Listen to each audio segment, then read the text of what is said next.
بسم اللہ الرحمن الرحیم۔ السلام علیکم ورحمۃ اللہ وبرکاتہ۔ اللہ کے سوا کسی اور کی اطاعت جس سے اللہ کی نافرمانی لازم آتی ہو شرک ہے۔ لا طاعۃ لمخلوق فی معصیۃ الخالق۔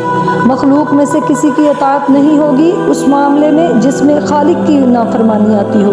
خالق کے احکام کے اندر والدین کا حکم بھی مانو، استاد کا حکم بھی مانو، کسی اور کو اگر اپنا لیڈر مانا ہے تو اس کا حکم بھی مانو، لیکن جو سرکل ہے کتاب و سنت کا اس سے باہر نہ نکلو۔ اب دیکھیں کہ صبح کا وقت ہے، آنکھ بھی گلی ہے، اذان کی آواز بھی آ رہی ہے، لیکن آپ کا نفس کہتا ہے کہ ابھی سو جاؤ۔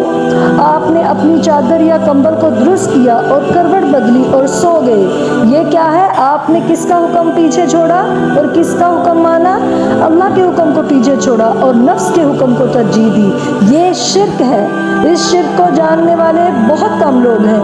کسی نے کہا تھا کہ میرا نفس بھی فرعون سے کم نہیں، کیونکہ فرعون نے کہا تھا کیا ملک مصر کی حکومت میری نہیں ہے اور سارا جو آبپاشی کا نظام ہے، انہار کا نظام ہے، اس پہ میرا کنٹرول نہیں ہے؟ جس کو چاہوں پانی دوں، جس کا چاہوں پانی بند کر دوں۔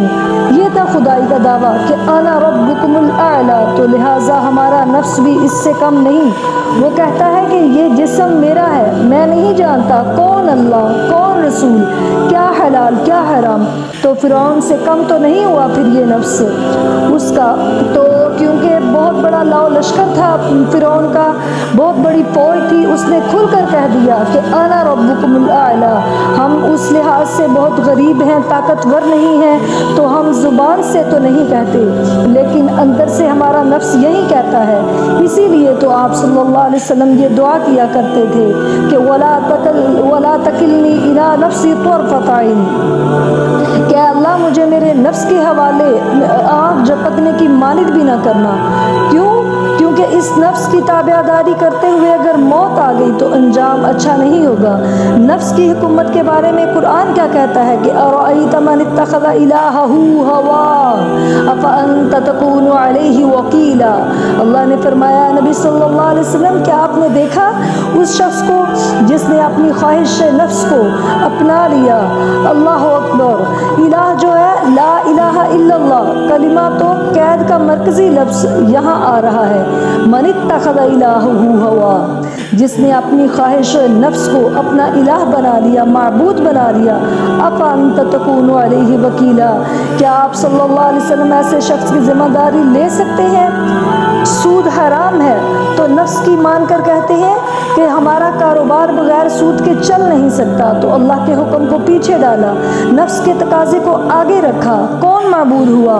آپ کا نام تو عبداللہ رکھے ہیں یا عبد الرحمن رکھا ہے، لیکن حقیقتاً وہ عبد النفس ہے۔ جیسا کہ ہجرت کی بیس کیا ہے؟ پوچھا گیا یا رسول اللہ صلی اللہ علیہ وسلم کون سی ہجرت افضل ہے؟ تو آپ صلی اللہ علیہ وسلم نے فرمایا کہ ہر اس کام کو چھوڑ دو جو اللہ کو ناپسند ہے۔ اس لیے آپ ابھی سے ہجرت شروع کر سکتے ہیں۔ جائزہ لیجئے کہ کیا کیا چیزیں آپ کی زندگی میں خلاف شریعت ہیں، اللہ کو ناپسند ہے۔ فیصلہ کیجئے کہ آج کے بعد کوئی ایسا کام نہیں ہوگا جو اللہ کو ناپسند ہوگا۔